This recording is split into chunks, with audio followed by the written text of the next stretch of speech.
성경 바로보기 오늘 17번째 시간입니다. 부활은 기독교의 핵심 교리입니다.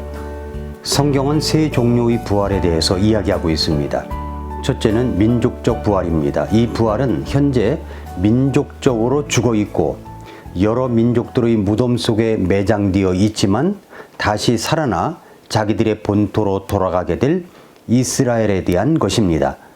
호세아 6장 1, 2절에 오라 우리가 주께 돌아가자. 그분께서 우리를 찢으셨으나 우리를 낫게 하시리라. 그분께서 우리를 치셨으나 우리를 싸매어 주시리라. 이틀 뒤에 그분께서 우리를 되살리시며 셋째 날에 우리를 일으키시리니 우리가 그분의 눈앞에서 살리라. 이것은 이스라엘 백성들이 회복이 될 민족적 부활을 이야기합니다. 두 번째는 영적 부활입니다. 영적 부활. 이 부활은 우리가 범법들과 죄들 가운데서 영적으로 죽어 있었는데 하나님께서 예수 그리스도를 통하여 우리를 살리신 것을 말합니다. 로마서 6장 11절에 이와 같이 너희도 너희 자신을 죄를 향해서는 참으로 죽어 있지만 하나님을 향해서는 예수 그리스도 우리 주를 통해 살아있는 것으로 여길지어다 라고 했습니다. 이것은 지금도 많은 사람들이 구원받고 거듭남으로 진행되고 있는 부활로서 계속 일어나고 있습니다. 한 혼이 다시 태어나게 되면 사망에서 생명으로 넘어가는 일이 생기며 우리는 이것을 뭐라고 부르냐면은 영적 부활이다 라고도 부른다는 겁니다. 에베소서 5장 14절에 그러므로 그분께서 이르시되 너 잠자는 자야 깨어서 죽은 자들로부터 일어나라. 그리스도께서 네게 빛을 주시리라 하시느니라 라고 말씀했습니다. 이것이 바로 영적 부활이죠. 요한복음 5장 24절에 진실로 진실로 내가 너희에게 이르노니 내 말을 듣고 나를 보내신 분을 믿는 자는 영존하는 생명이 있고 정죄에 이르지 아니할 것이며 사망에서 생명으로 옮겨졌느니라 라고 했습니다. 한 생명이 다시 태어나게 되면 사망에서 생명으로 넘어가는 일이 생기며 우리는 이것을 영적 부활이라고 말합니다. 거듭남이 영적 부활입니다. 다시 살아났기 때문입니다. 세 번째는 이제 육체적 부활입니다. 이것은 죽은 몸의 부활을 말합니다. 그 사람이 죽는다 해도 사람의 영은 죽지 않고 그 영을 주신 하나님께로 돌아갑니다. 무덤에 들어가는 것은 단지 몸뿐이며 무덤에서 나올 수 있는 것도 몸뿐입니다. 예수님은 무덤으로부터의 몸의 부활에 대해서 명쾌하게 가르쳐 주셨던 적이 있습니다. 요한복음 5장 28절과 29절에 보니까 이 말에 놀라지 말라. 무덤 속에 있는 모든 자들이 그의 음성을 듣고 나올 때가 오고 있는데 선을 행한 자들은 생명의 부활로 악을 행한 자들은 정죄의 부활로 나오리라 그랬습니다. 이 말씀은 의로운 자들의 부활과 사악한 자들의 부활 모두를 말씀하고 있습니다. 사도 바울도 그렇게 말했던 적이 있죠. 사도행전 24장 15절에 보면은 또 하나님을 향한 소망, 즉 그들도 스스로 인정하는 소망을 내가 가지고 있는데 그것은 곧 죽은 자들의 부활, 즉 의로운 자들의 부활과 불의한 자들의 부활이 있으리라는 것이니이다 라고 했습니다. 고린도전서 15장 22절에도 아담 안에서 모든 사람이 죽는 것 같이 그렇게 그리스도 안에서 모든 사람이 살게 되리라 라고 했습니다. 이 말씀은 모두 육체적 죽음과 육체적 부활을 의미하고 있다는 것은 분명한 사실입니다. 왜냐하면 바울이 설교하고 있는 주제는 사람의 몸이지 영이 아니기 때문입니다. 그러므로 모든 사람이 구원받는다고 가르치는 자들은 자신들의 주장을 입증할 어떠한 증거도 갖지 못합니다. 이 구절들은 죽은 자들이 다 부활할 것을 명백하게 가르치고 있습니다. 그런데 조금 더 주의 깊게 보면은 의인들과 악인들이 동시에 부활하는 것이 아니라 요한계시록 말씀을 보면 의로운 자들이 먼저 부활하고 사악한 자들은 나중에 부활하는데 그 간격이 1000년이라는 기간이 있음을 성경을 통해서 알 수가 있습니다. 요한계시록 20장 4절에 보니까 또 내가 왕좌들을 보았는데 사람들이 그것들 위에 앉아있고 그들에게 심판이 맡겨졌더라 라고 했습니다. 이 구절은 첫째 부활에 참여하는 성도들을 언급하고 있습니다. 여기에 그들은 요한계시록 4장 4절에서 24장로들로 표현되었고 이들은 하나님의 왕좌를 둘러싸고 있는 왕좌들 위에 앉아 있다라고 말씀했습니다. 그래서 요한계시록 20장 4, 5절 위에 언급한 말씀을 이어서 본다면 이렇게 말씀하고 있습니다. 또 내가 예수님의 증언과 하나님의 말씀으로 인해 목이 베인 자들의 혼도를 보았는데 그들은 짐승과 그의 형상에게 경배하지도 아니하고 자기 이마 위에나 손안에 짐승의 표를 받지도 아니한 자들이더라. 그들이 살아서 그리스도와 함께 1000년 동안 통치하였으나 그 나머지 죽은 자들은 그 1000년이 끝날 때까지 다시 살지 못하였더라. 이것이 첫째 부활이니라 라고 했습니다. 첫째 부활에 대해서 이야기를 하고 있죠. 이 구절에 나오는 성도들은 누구냐? 환난기 성도들입니다.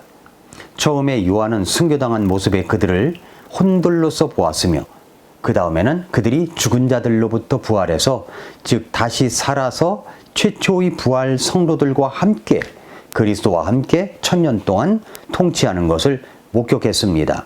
이 구절의 끝에 있는 이것은 첫째 부활이라고 하는 말은 그 나머지 죽은 자들과 연관이 있지 않고 4절에 나와 있는 자들, 즉 살아서 그리스도와 함께 1000년 동안 다스리는 자들과 연관이 있습니다. 그 이유는 요한계시록 20장 6절에 나와 있습니다. 첫째 부활에 참여할 몫을 가진 자는 복이 있고 거룩하도다. 둘째 사망이 그런 자들을 다스릴 권능을 갖지 못하고 도리어 그들이 하나님과 그리스도의 제사장이 되어 1000년 동안 그분과 함께 통치하리라 말씀했습니다.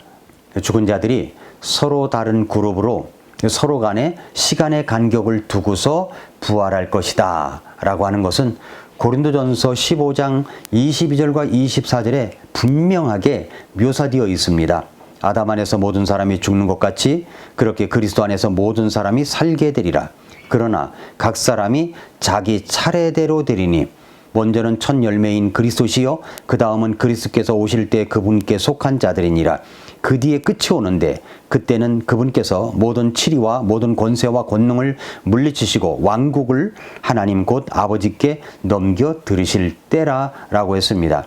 여기에 나오는 차례대로라는 말이 나오죠. 이 차례대로라는 단어는 군대 용어입니다. 군대 용어.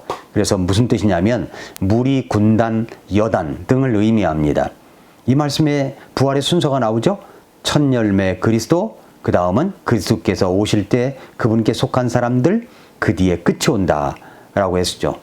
이제 우리는 첫 열매 그리스도와 그리스도께서 오실 때 그분께 속한 자들 사이에는 이미 2000년 정도가 흘러갔고 그리스도께서 오실 때 그분께 속한 자들의 부활과 사악한 자들의 부활 사이에는 1000년이라는 기간이 있으리라는 것을 알고 있습니다. 이 사실로부터 우리는 의로운 자들과 사악한 자들이 동시에 부활하지 않는다는 것을 분명하게 알 수가 있습니다. 이미 죽은 자들로부터의 부활이 한 번 있었습니다. 예수님께서 십자가에서 죽으셨을 때 마태복음 27장 50절과 53절에 보면은 예수님께서 다시 큰 소리로 외치시고 숨을 거두시니 보라 성전의 휘장이 위에서부터 아래까지 둘로 찢어지고 땅에 진동하며 바위들이 터지고 무덤들이 열리며 잠든 성도들의 많은 몸이 일어나 그분의 부활 뒤에 무덤 밖으로 나와서 거룩한 도시로 들어가 많은 사람에게 나타났더라 라고 했습니다. 그렇습니다. 이 사람들은 예수님과 함께 첫 열매를 이루었고 지금 그분과 함께 부활한 몸으로 영광 가운데 있습니다. 자, 여기 성경의 부활 선도를 보시기 바랍니다. 이 책에 보면은 이제 부활이 네 군데가 나타나 있습니다. 부활이 이제 4군데 나타나 있습니다. 부활이 4군데 나타나 있는데 먼저는 방금 이야기한 예수님께서 십자가에서 죽으실 때 부활한 이제 성도들입니다. 그 다음은 예수님께서 공중에 오실 때 의로운 자들의 생명의 부활이 있습니다. 이것을 성경은 첫째 부활이라고 부릅니다. 7년 환란기가 끝나고 천년 왕국이 시작되기 전 예수님께서 지상 강림하시게 되는데 이때 유대인들이 부활합니다. 그리고 천년 왕국이 끝나고 불의한 자들의 부활이 있는데 이것을 저주의 부활이라고 부르죠. 쭉정이의 부활입니다. 자, 이 선도를 보니까 이해가 되십니까? 각 부활을 이야기하고 있는데 성경 구절도 있으니까 여러분 찾아보시기 바랍니다. 이 말씀은 성경 바라보기 이제 131페이지에 나오는 이야기들인데 여러분이 책을 다 보면 이해가 더 될 수 있습니다. 저는 이 말씀들을 간략하게 요약해서 전하고 있습니다. 사랑하는 성도 여러분, 애청자 여러분, 예수 그리스도를 믿고 구원받은 하나님의 자녀로서 우리가 예수님이 오시기 전에 죽는다면 우리의 혼은 우리 예수님 앞으로 가게 됩니다. 그러나 우리의 몸은 흙에서 왔으니 흙으로 돌아가야 합니다. 그런데 우리 주님께서 오시는 날 우리의 몸은 다시 부활할 것입니다. 사람들은 몸이 흙이 되어 사방 곳곳에 흩어져 있을 텐데 또 짐승에게 잡혀 먹었거나 원자탄에 날아가 버렸거나 또 화장을 하여 가루가 되었을 텐데 어떻게 부활을 하느냐고 반문할 수 있습니다. 그러나 여러분, 하나님은 불가능한 것이 없습니다. 바울은 고린도전서 15장 35절부터 54절에서 부활의 방법에 대해서 이야기합니다. 이것을 종자 이론이라고 하는데 모든 사람의 몸에는 파괴될 수 없는 씨, 즉 살아있는 씨가 있고 몸이 먼지로 변할지라도 살아있는 씨는 무덤에서 또는 그것이 어디에 방치되었을지라도 거기서 계속해서 존재할 것이며 땅속에 있는 씨처럼 몸의 부활의 시기가 올 때 불멸의 생명으로 튀어나올 것입니다. 그래서 고린도전서 15장은 그 말씀을 하고 있는 겁니다. 이제 곧 우리 주님께서 오실 것입니다. 이제 우리가 구원을 받은 하나님의 자녀로서 이 땅에서 주는 세상의 가치를 위해 살아가는 것이 아니라 우리 주님께서 말씀하신 하나님이 기뻐하시는 것들, 사역들, 주님의 일들을 위해서 살아가는 우리 모든 성도님들이 되시기를 축복합니다. 오늘도 미라클 모닝입니다.